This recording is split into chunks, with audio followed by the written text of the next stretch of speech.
참 예수님. 참 예수님. 예, 반갑습니다. 이 6번째 시간입니다. 오늘은 중독 회복은 있는 그대로 사랑하는 거. 이 주제로 이제 중독에 대한 이야기를 또 이어서 나가볼까 합니다. 마찬가지로 AA 기도로 시작하겠습니다. 성부와 성자와 성령의 이름으로 아멘. 하느님, 어쩔 수 없는 것을 받아들이는 평온함을 주시고 어쩔 수 있는 것은 바꾸는 용기를 주시고 그리고 이를 구별하는 지혜도 주소서. 아멘. 성부와 성자와 성령의 이름으로 아멘. 예. 이제 이 기도문 지난번 시간에 이제 이 이야기를 드려서 아마 조금 더 이 기도문의 문구에 대해서 좀 생각해 볼 수 있지 않을까 이렇게 생각합니다. 오늘은 중독에 대해서 이야기를 할 때 특히 사람들이 저한테 물어보는 게 있어요. 신부님이 중독을 많이 치료하시면 어떻게 치료하십니까? 기도를 막 해가지고 이렇게 치료하십니까? 라고 생각하는데 저는 저희 신앙인들이 갖고 있는 가장 큰 장점은 하느님께서 나를 사랑하신다. 그래서 그 사랑을 믿고 사는 존재들이 아닌가라는 생각해요. 근데 중독도 결국 그 사랑이라는 것, 내가 사랑받는 존재라는 것을 믿고 또 그것을 체험하면서 살아갈 수 있을 때 회복된다고 느껴지는데 그것에 대해서 오늘 여러분들과 좀 이야기를 해볼까 합니다. 돌본다라는 말 있죠. 돌본다라는 말. 요즘 뭐 얘기 많이 하잖아요. 그냥 우리가 일상적으로 아이를 돌본다, 친구를 돌본다, 아니면 어머니, 아버지를 돌본다라고 할 수도 있지만 또 요즘 무슨 사회사업 같은 경우에도 보면 꼭 돌봄이라는 단어가 많이 붙어요. 의료 쪽도 마찬가지고 돌봄. 영어로는 뭐라고 합니까? 돌봄? care. 오, 좋습니다. care. 무엇이 케어인가? 저는 우리나라에서 제일 많이 쓰는 단어 중에 하나가 요즘 사회에서 제일 많이 쓰는 단어가 이 케어라는 단어인데 제일 잘못 쓰고 있지 않은가라는 생각이 들어요. 반대로, 뜻을 반대로 쓰고 있다는 생각이 들어요. 케어는 돌본다는 건데 가장 쉬운 예로 여러분들 스킨케어 들어보셨습니까? 스킨케어. 스킨케어라고 들어있죠. 그 밑에 우리나라 말로는 피부 뭐라고 써 있어요? 피부 관리라고 되어 있어요. 스킨케어, 피부 관리.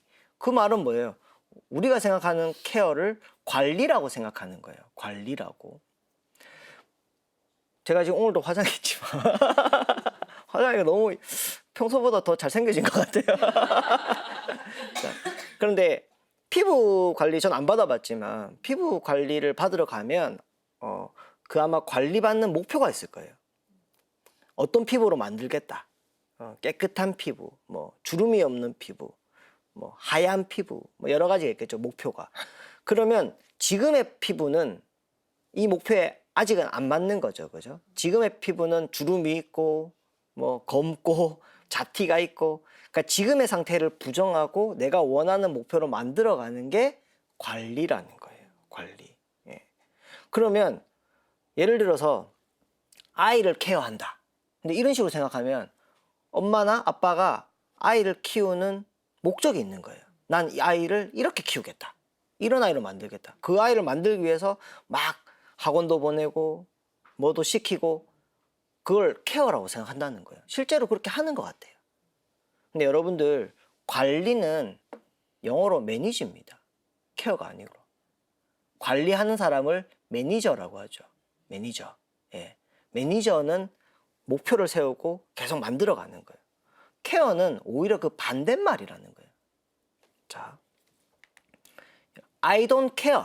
I don't care. 나는 돌보지 않아 라는 뜻이 아니거든요. I don't care면 나는 관심 없어. 난 상관없어 라는 뜻이에요. 그럼 여기에서 케어라는 말은 관심이라는 뜻이죠. 관심.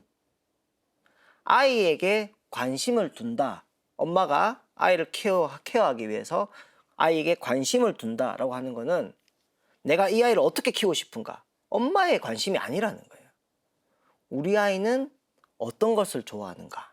어떤 것에 흥미가 있고 어떤 것을 어려워하는가에 관심을 가지고 그 아이가 어떤 지금 모습인지 있는 그대로를 보려고 하는 게 관심이지 내가 어떤 아이를 키우고자 하는 게 아니라는 거예요. 근데 제가 보면 그 성당에서도 보면 이런 경우가 많아요. 아이가 굉장히 성격이 활달하고 좀 산만하고 이렇게 막 뛰어다니고 이러면 엄마 아빠가 너무 걱정을, 쟤가 저래갖고 공부를 하겠나 싶어서 바둑학원 같은 데 보내요. 성격을 잡으려고. 예. 근데 아이가 너무 조용하고 말도 없고 수줍음이 많으면 아이 엄마가 얘는 이러면 안 된다 해서 태권도 학원을 보내요. 혹시나 오해하시면 안 돼요. 태권도 학원이나 바둑학원이 나쁘다는 게 아니라 기본적인 태도가 마음에 안 들어 한다는 거예요. 지금 아이가 갖고 있는 어떤 태도를 문제시하고 그리고 내가 원하는 모습이 아니라고 생각하기 때문에 자꾸 바꾸려고 한다는 거예요. 이 아이가 태어난 타고난 천성이 어떤지, 그 천성 때문에 어떤 것은 잘하지만 어떤 것은 어려워하는지, 그 먼저 그렇게 관심을 두고 봐야만 케어가 할 수 있는데 자꾸 아까 말한 것처럼 관리자 모드로 들어간다는 거죠. 네. 두 번째, be careful. be careful. be 되어라. careful. 케어가 풀한 거죠. 그죠? 근데 케어가 풀한 이거를 뭐라고 해석하냐면 조심해. 조심해 라는 뜻이거든요. 조심해. 왜? 내가 너를 아껴서 하는 말이야. 내가 너 잘 되라고 하는 말이야. 근데 그 말이 다칠 수 있다는 얘기예요. 정말로 아이의 입장에서 그 당사자 입장에서 하지 않으면 도와준다고 하는 것 때문에 오히려 더 큰 상처를 받는다는 거예요. 그리고 사람들은 나를 그런 것 때문에 해주는 사람들의 그 뭐 부탁이나 아니면 그런 요구는 거절하기가 더 어려워요. 왜? 그리고 자기 입장에서 나한테 잘 되라고 하는 거기 때문에 내가 싫다는 말 하기도 어렵다는 거예요. 오히려. 근데 마음을 더 다칠 수도 있다라는 겁니다. 케어, 제가 막 쭉 써놨는데 케어란 어원을 보면 카라라는 말에서 나온대요. 카라. 예. 카라라는 말이 근데 이 두 가지가 있는데 위에 카라, 밑에 카라 약간 비슷하게 생긴 게 좀 다르죠, 그죠? 예. 위에 카라는 고트어, 고대 고트어의 어원에서 나오는데 애도하다, 슬픔을 표현하다, 함께 울부짖다라는 거, 예. 함께 울어주는 거. 그리고 밑에 카라는 고대 그리스 말인데 기쁨, 행복한이라는 뜻입니다. 여러분들 예전에 그 걸그룹 중에 카라라는 걸그룹이 있었어요. 혹시 아세요? 예. 나나나나나나 애들 있잖아요. 그죠? 제가 춤을 더 잘 출 수도 있는데 약간 이게 스튜디오라서 예. 그 카라가 그 그리스 말로 행복한 노래 뭐 이런 뜻이에요라고 자기들을 그때 소개했었어요. 예. 근데 이 두 가지를 같이 얘기해 볼 수 있을 것 같아요. 위에는 슬픔, 밑에는 기쁨. 위에는 탄성, 위에는 탄식, 위에는 밑에는 탄성인데 이게 한 단어로 만들 수 있다는 거예요. 여러분들 그 애기 키워보시면 아시겠지만 제가 조카가 셋인데 저희 재수 씨가 처음에 큰애 낳았을 때 저는 되게 신기하더라고요. 애가 하니까 우리 재수 씨가 졸려요 이러고 애가 이거 뭐 배고파요 이러더라고. 말도 안 했는데 어떻게 알지? 근데 아이가 뭐만 하면 계속 탄성을 지르고 아이고 걷는다 웃는다 계속 이렇게 해주죠. 그죠? 그리고 애가 막 이렇게 어려워하고 이러면 그거 엄마 같이 하잖아요. 그 말. 제일 신기한 게 애 밥 줄 때 보면 밥은 애가 먹잖아요. 그죠? 엄마가 안 먹죠. 근데 아이한테 이렇게 뭘 주면 계속 입을 같이 움직여요. 이러면서 마치 엄마가 먹는 것처럼 그러니까 모든 것을 같이 하는 거죠. 그러면서 아이가 뭐에 관심이 있는지 뭘 좋아하는지 아이가 태어나가지고 엄마 배고파요 안 하죠. 그죠? 엄마 졸려요 안 해요. 그런데 아이의 말을 알아듣는다는 거예요. 왜? 그 아이의 기분에 함께 하려고 하기 때문에 같이 기뻐하고 같이 슬퍼하려고 하기 때문에. 그런데 사실 우리도 누군가가 나의 기쁨에 같이 해주고 내 슬픔에 같이 슬퍼해주면 굉장히 그게 위로가 되고 힘이 돼요. 그죠? 예. 저는 어릴 때 같이 슬퍼하는 것보다 같이 기뻐하는 것보다 같이 슬퍼하는 게 더 어려울 거라 생각했어요. 같이 울어주는 것, 같이 아파하는 것. 물론 그것도 큰 사랑인데 요즘 생각은 달라졌어요. 내가 막 기쁠 때 정말 자기 일처럼 기뻐해 주는 것은 더 어려운 것 같아요. 예. 나를 정말로 사랑하고 정말 나를 나로 그러니까 자기처럼 느껴야만 내 기쁨에 그렇게 자기 기쁨처럼 느낄 수 있지 않은가. 그래서 내가 막 기쁠 때 정말 자기 일처럼 기뻐해 주는 사람이 내 곁에 있다면 그건 정말 나한테 큰 축복이라고 생각이 들어요. 하느님께서 우리에게 이 우리를 케어하시는 이 모습을 성경에 보면 이 탄식과 탄성이 같이 나오는 것 같아요. 여러분들 그 창세기에 보면 계속 1장에서 제일 반복되는 말 중에 하나가 보시니 참 좋았다. 보시니 좋았다.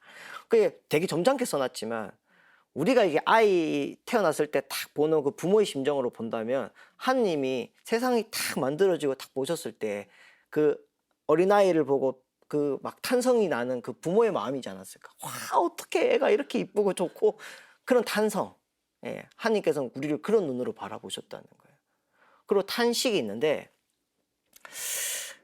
여러분들도 제일 좋아하는 성경 구절이 있을 텐데 저는 제일 좋아하는 성경 구절이 예수님의 탄식이에요. 어찌하여 나를 버리시나이까. 혹시 그 구절 아십니까? 십자가 위에서 어찌하여 나를 버리시나이까. 이 탄식. 근데 저는 이 탄식이 예전에는 잘 의미를 몰랐어요. 제가 그 미국으로 신학생 때 유학을 갔었거든요. 유학을 갔었는데 저는 키는 좀 작지만 작은 키는 제가 컴플렉스였던 적이 별로 없어요. 전 작아서 오히려 좋았던 것 같아요. 제가 항상 많이 물어보는 질문 중에 하나가 시무님 언제부터 키 안 컸어요? 라고 물어보시면 저는 고등학교 2학년까지 컸어요. 성장이 멈춘 적이 없어. 근데 처음부터 작았어요. 그래서 초등학교 1학년 때도 제가 저희 반에서 제일 작았고 고등학교 때도 제일 작았고 근데 제일 작으니까 관심 받기가 좋은 거예요. 특히 선생님들이 이렇게 눈에 탁 띄니까 참 잘해주셨거든요. 그리고 초등학교 뭐 1, 2학년 때는 왜 여학생들이 남학생들보다 좀 크잖아요. 그럼 막 다른 애들이 막 저 좀 못 살리고 이러면 그 여자애들이 뭐 건드리지 마 이러면서 막 누나들처럼 막 날 보호해줘. 그게 좋아가지고 전 키 작은 게 좋았어요. 그런데 제가 컴플렉스가 영어였어요. 영어 발음이 제가 원하는 대로 잘 안 되는 거예요. 그리고 제가 옛날에 좋아했던 짝사랑했던 여학생이 있는데 그 여학생은 영어 발음이 너무 좋은 거예요. 그러니까 그 친구 앞에 서면 약간 이게 더 부끄러워지고 이래서 그게 영어에 대한 컴플렉스가 됐어요. 근데 저보고 미국으로 유학 가라니까 거긴 계속 영어를 해야 되잖아요. 굉장히 스트레스를 받았어요. 제가 미국 공항에 딱 내렸는데 친구랑 둘이 이제 같이 유학을 갔거든요. 그 달라스 공항에서 딱 내려서 이제 배가 너무 고픈데 한국 같으면 뭐 식당 아무 데나 가서 먹고 싶은 메뉴가 있으면 그 식당에 들어가서 먹으면 되는데 미국은 딱 보니까 이 이름만 봐갖고는 저기가 뭘 파는지 알 수가 없는 거예요. 그래서 공항에서 이렇게 헤매다가 맥도날드가 보이는 거예요. 그거는 제가 알잖아요. 한국에서도 먹어봤으니까. 그러니까 친구 보고 내가 사올게. 네가 짐 들고 있어. 이러면서 용감하게 갔어요. 가갖고 이렇게 메뉴판을 쭉 보니까 뭐 여러 가지 메뉴가 있는데 치즈버거가 있더라고요. 더블 치즈버거가 있더라고요. 그래서 저랑 제 친구 거 같이 사야 되잖아요. 그래서 투 더블 치즈버거스 이랬어요. 그러니까 그 점원이 저보고 what 이러는 거예요. 그러니까 못 알아들었다는 거죠. 그래서 제가 그 메뉴판에 보니까 넘버 원, 넘버 투 이렇게 번호가 있는데 그 넘버 투였어요. 그러니까 넘버 투 더블 치즈버거스 이랬어요. 그러니까 또 what 이러는 거예요. 그러니까 투가 너무 많으니까 이 전달이 제대로 안 되는 것 같은 거예요. 그래서 너무 답답한데 몇 번을 그렇게 했어요. 그러니까 나중에 오케이 하더니 이제 나오겠다 이랬는데 제가 친구 거랑 2개를 사려고 했는데 햄버거 4개를 주는 거예요.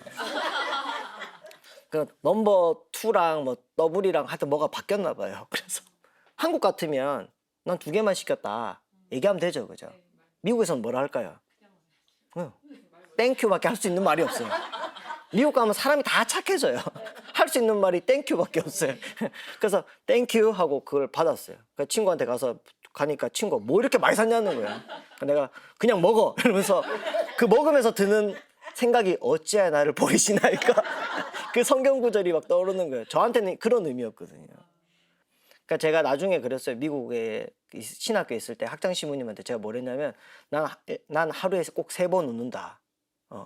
친구들이 웃으면 뭔지 모르지만 일단 따라 웃고 2번째는 그 왜 그랬는지 이제 아니까 웃고 3번째는 밤에 이제 그렇게 하고 있는 내가 너무 한심해서 웃고 꼭 3번 웃는다. 그럴 때마다 제가 어찌하여 나를 버리시나이까 이렇게. 그러니까 저한테는 이 구절이 그런 의미였어요. 예수님도 나와 같은 마음으로 이렇게 막 너무 슬프고 황당하고 어떻게 해야 될지는 모르겠고 그때 하느님께 어찌하여 나를 버리시나이까 이랬지 않을까. 근데 좀 이해가 안 됐어요. 예수님은 하느님의 아들이시잖아요. 그리고 알고 계셨잖아요. 그죠? 근데 왜 마지막에 그렇게 말씀하셨을까? 마치 아버지를 원망한 듯한 왜 그렇게 말했을까? 근데 제가 미국에서 너무 힘든 날이 한 번 있었어요. 너무 힘든 날 성취조배를 하러 가가지고 진짜 속에서 그런 게 막 올라오는 거예요. 어찌야 나를 이렇게 제가 제가 제가 왜 여기 와서 이렇게 힘든 일을 제가 한국에 있었으면 그래도 좀 편안하게 공부했을 텐데 제가 능력도 안 되는 제가 여기서 이렇게 스트레스를 받으면서 공부를 해야 되냐고 이렇게 하고 있는데 예수님의 그 말씀이 딱 떠오르는 거예요. 어찌야 나를 버리시는가. 근데 그 목소리가 제 마음 같은 거예요. 그전에는 저는 어땠냐면 예수님이 힘을 가지신 분이라고 생각했어요. 힘을 가지신 분. 그러니까 제가 하나님 도와주세요 이러면 하나님이 이렇게 보시다가 도와줄까? 그러고 이렇게 도와주시는 분. 그러니까 제가 믿었던 거는 하느님이 계시다는 건 믿었고 하느님이 힘을 갖고 계시다는 거. 내가 기도하면 나를 위해서 내가 기도하는 것을 이루어 줄 수 있는 힘을 가지신 분이라는 건 믿었지만 내가 힘들 때 나처럼 아파한다는 거는 제가 못 믿었거든요. 네. 나와 같은 마음으로 함께 계신다. 근데 예수님의 그 마지막 말씀이 마치 내 마음과 같이 해주시는 것 같은 마음 같은 거예요. 저는 어릴 때 그게 너무 이해가 안 됐거든요. 여러분도 슈퍼맨 아세요? 그러니까 제가 어릴 때 슈퍼맨을 보고 완전히 빠져가지고 그 어머니 스카프를 목에다 메고 미끄럼틀에서 뛰어도 내리고 막 이렇게 막 했었어요. 근데 그 슈퍼맨을 보면서 왜 예수님이 슈퍼맨처럼 안 왔을까? 슈퍼맨은 어릴 때 막 보면 이제 능력을 갖고 있거든요. 막 그 자동차도 들고 막 달리기도 엄청 잘하고 막 이래서 사람들이 보면 놀랄 만큼. 근데 예수님도 만약에 하나님 아들이니까 사람들이 못 믿으면 하늘을 한번 싹 난다든지 눈에서 광선이 한번 쫙 나온다든지 막 이러면 사람들이 바로 믿지 않았을까? 왜 그렇게 어려운 방법으로 굳이 우리랑 똑같은 인간이 되셔가지고 그렇게 많은 고통을 겪으셨을까? 이해가 잘 안 됐거든요. 근데 예수님께서 십자가에 올라서 마지막에 하셨던 말씀이 어찌하여 나를 버리시나이까 이러고 다 이루었다고 돌아가셨거든요. 우리 생각으로 하면 부활하고 나신 다음에 다 이루었다 하셔야 되는데 예수님의 목적은 우리와 온전히 함께 하시려고 했던 거예요. 우리를 너무나 사랑하시기 때문에 온전히 함께 하시려고 했다는 거예요.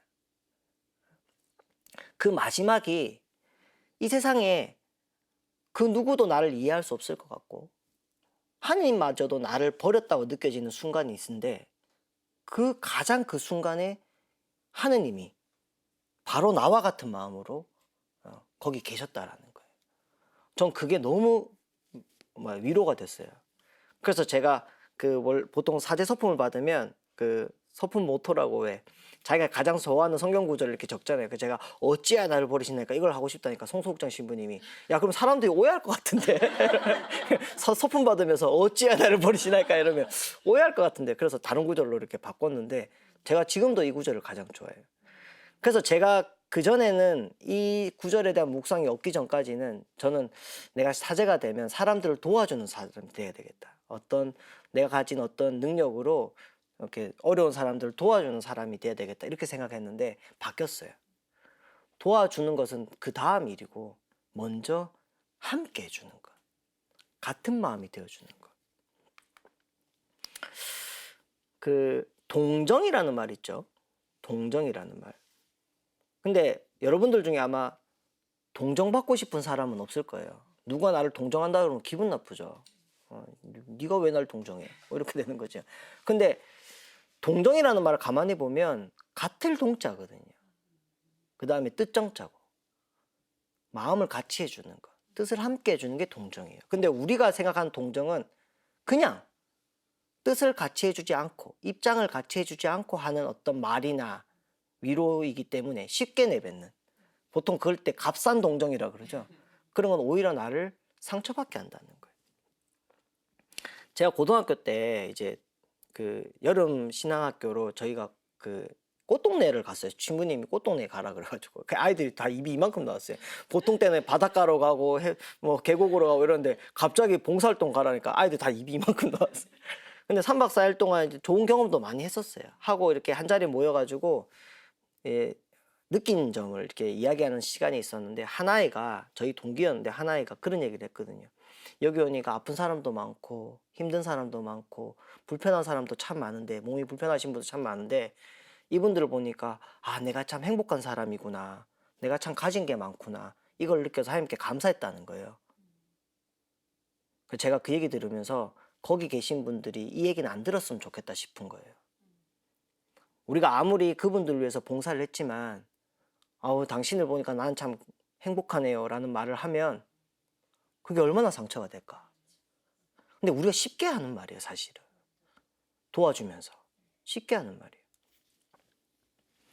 제가 군대를 안 갔어요. 사람들이 저 군대 안 갔다 그러면 아 키가 작아서 못 갔나 보다 라고 생각하시는데 제가 신체 검사하니까 딱 2cm가 크더라고요. 군대 가야 되는 키예요. 근데 어깨 인대가 끊어져갖고 수술 받는 바람에 군대 못 간 거예요. 오해하지 마시기 바랍니다. 그런데 그 교회가 군대보다 더 독한 게 그 신학생들 다 군대 가야 되잖아요. 그러면 저같이 군대를 안 가면 그냥 바로 학년이 올라가는 게 아니라 그 동기들이 군대 갔다 올 동안 기다리게 해요. 그러면서 다른 어떤 체험 같은 걸 하게 해요. 뭐 공장에도 보내고 병원에도 보내고. 전 농촌 마을에 갔어요. 충북 괴산군에 있는 농촌 마을에. 근데 거기 지금 여기 명동의 샬트르 바오로의 수녀님들이 버림받은 아이들을 키우는 집이 있었어요. 예, 그 집에 이제 제가 일손을 그 수녀님들이 농사를 지으시면서 지내셨거든요. 그래서 이제 일손도 도와드릴 겸 아이들도 이제 돌볼 겸 그래서 파견된 거예요. 근데 이제 그 집은 남자아이들만 있는 집이었어요. 17명, 18명 그때 그렇게 있었는데 한 5살, 6살 아이들부터 고등학생까지 이렇게 그 집에 있었어요. 그러니까 제가 이제 그 집에 갈 때 어떤 집인지 대충 듣고 갔기 때문에 문 열고 들어가면서 대충 이제 아이들이 오면 나한테 어떤 질문을 할 거고 내가 이렇게 대답을 해야지라는 질문을 생각하고 답변을 준비했었어요. 제가 생각했던 질문은 아이들이 와서 뭐 이름이 뭐예요? 어디에서 왔어요? 뭐 이런 걸 물어볼 줄 알았어요. 근데 애들이 아무도 그걸 안 물어봐요. 아무도 안 물어봐요. 근데 애들이 물어보는 질문이 하나인데 동시에 와서 물어본 것도 아니고 각자 와가지고 물어보는데 똑같은 거를 물어봤어요. 뭘 물어봤냐면 언제 갈 거예요? 였어요.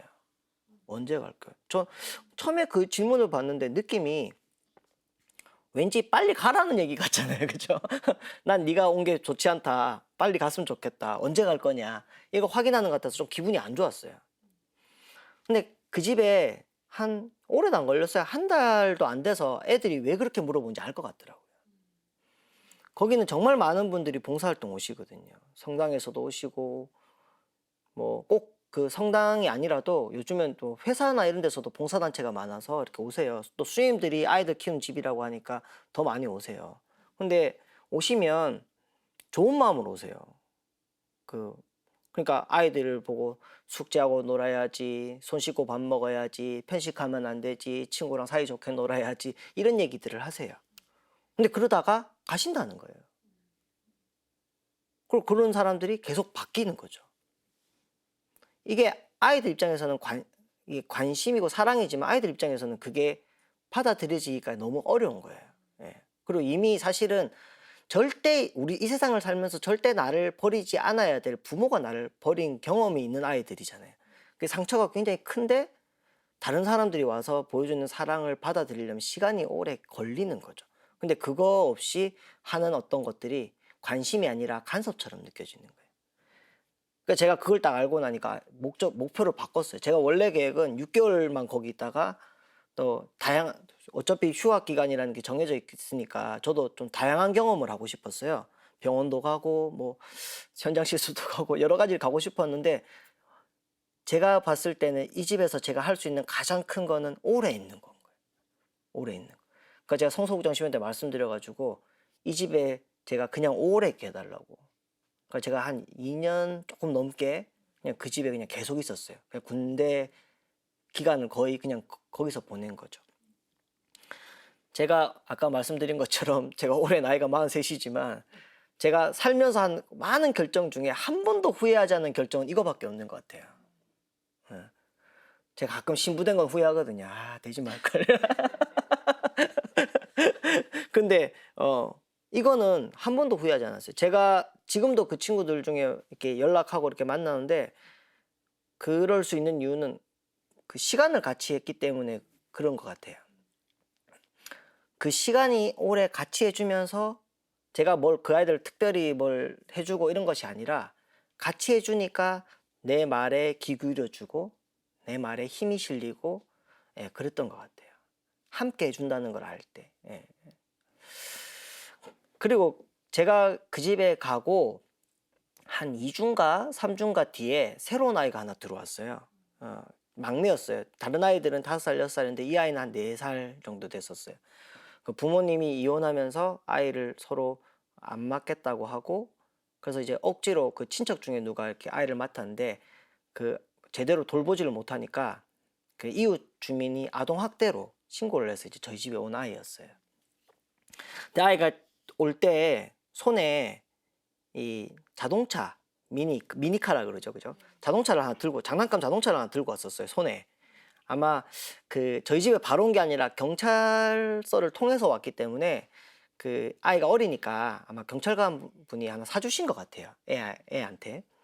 근데 이제 들고 딱 들어오는데 그 집에는 이제 그 아이보다 나이가 많은 형들이 5살, 6살, 7살, 6살 쫙 위에 있거든요. 근데 한번 상상해 보세요. 우리 집에 어떤 애가 왔는데 나보다 어려요. 근데 집에 손에 장난감을 들고 있어요. 그러면 딴 애들 어떡할까요? 예, 특별히 그 집 애들이 나빠서 그런 게 아니라 애기들은 그럴 수 있죠, 그죠? 그래서 뺏겼어요. 그럼 뺏긴 애는 어떻게 해야 돼요? 울어야죠, 그죠? 울고 내 거라고 달라들어야 되잖아요. 근데 얘가 탁 뺏기니까 한숨을 푹 쉬더니 구석에 앉아 있는 거예요, 이렇게. 그래서 조금 있다가 눈물이 이렇게 쭉 흘러요. 너무 마음이 안 좋은 거예요. 근데 좀 의아스럽게 됐어요. 왜 안 달라들지?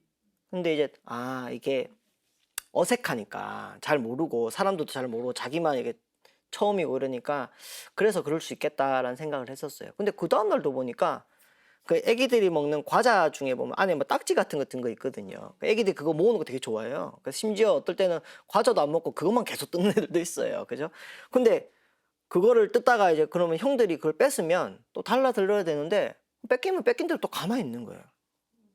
그래서 제가 어느 날 좀 너무 이상해서 수임님께, 원장 수임한테, 수임님 제가 좀 이상해요. 애가 울지를 않아요. 뭐 이렇게 뺏기고 이러면 달라들고 이래야 되는데 때도 안 쓰고 울지를 않아요. 그러니까 수임님이 저한테 뭐라고 하셨냐면, 학사님, 사람이 우는 것도 누가 들어주는 걸 알 때 우는 거예요. 이러더라고요. 너무 마음이 아팠어요. 너무 마음이 아팠어요. 얘는 울어도 소용없다는 걸 먼저 배웠구나. 내가 울어도 아무도 들어주지 않고 내 울음에 관심이 없다는 거. 걔가 우는데 1년 걸렸어요. 뭔지 모르는데 어느 날 울더라고요. 어느 날 우는데, 걔 우는데 옆에서 우린 좋다고 막 이제 운다고 막 네 운다고 막 1년 딱 걸리더라고요. 수녀님들이 사랑해 주시고 또 옆에 형들이 뭐 못 살고 운 날도 있었겠지만 그래도 형들이 가족처럼 챙겨주는 게 있다고 느껴지니까, 울어도 된다고 느껴지니까 우는 거예요. 제가 그 아이 보면서 우리가 왜 기도하지 않는지를 느낀 것 같아요. 우리는 많은 경우에 기도하지 않는 이유가 내가 신앙심이 없어서 혹은 게을러서 라고 생각하는 거예요. 근데 더 엄밀히 들어가면 울어봤자 소용없다고 생각하는 것 같아요. 내가 울어봤자 하나님이 무슨 상관이야. 근데 그거를 보여주기 위해서 예수님이 십자가에 올라가지 않으셨나. 너희가 혼자가 아니다. 가장 혼자 있을 것 같은 그 순간에 내가 가장 너희와 같은 마음으로 함께 있다. 어찌하여 나를 버리시나이까. 예수님이 굳이 인간이 된 것은 그걸 보여주기 위해서 인간이 되셨는데, 그 마지막 순간은 이 세상 모든 버림받은 사람들, 그 사람들과 내가 같이 있다는 것을 십자가 위에서 보여준 것. 특히 우리가 언제 하느님께서도 나를 사랑하지 않는다고 느낄 때가 언제입니까? 내가 죄인인 것 같을 때, 나도 내가 이해가 안 될 때, 나도 내가 사랑할 수 없을 때, 예. 그때잖아요, 그죠? 예수님께서는 내가 나를 사랑할 수 없는 그 순간에도 나를 사랑하신다는 거예요. 중독 환자들이 제일 어려운 게 뭐냐면 스스로를 사랑하기가 너무 어려워요. 왜냐하면 본인도 본인이 이해가 안 되는 거예요. 술 안 먹어야 되는지 도박 안 해야 되는지 본인들이 제일 잘 알아요. 근데 하거든요. 중독 환자들 거의 대부분이 자살을 꿈꿔요. 안타깝게도. 죽고 싶다는 거예요. 왜? 자기가 싫거든요. 그래서 이 사랑할 수가 없는 거예요. 그리고 다른 사람이 나를 사랑한다는 말도 믿을 수가 없는 거예요. 본인도 본인이 싫은데 어떻게 다른 사람이 나를 사랑해 준다고 믿을 수 있겠어요. 그래서 이것이 깨어지고 내가 그래도 사랑받을 만한 존재구나. 또 사랑받고 있었구나 여전히. 그걸 느낄 때 회복이 시작된다는 거예요. 우리도 마찬가지입니다. 우리가 회개할 때는 아 내가 잘못했구나가 아니에요. 아 내가 정말로 사랑받고 있었구나. 이럴 때 다시 바뀌고 싶다는 거예요. 우리는 그걸 느끼면서 그리고 가장 그 공동체에서 느끼면서 살아갈 수 있는 소중한 선물을 받은 사람들이 신앙을 갖고 있다는 거. 그래서 이 신앙의 힘을 이렇게 놓치지 말고 우리의 이 삶의 어떤 변화의 원동력으로 또 삼을 수 있고 또 시리에 빠진 사람들, 희망이 없는 사람들에게 우리가 가진 이 신앙이 정말 큰 위로가 될 수 있었으면 좋겠습니다. 오늘도 이 긴 시간 열심히 잘 들어줘서 감사합니다. 감사합니다.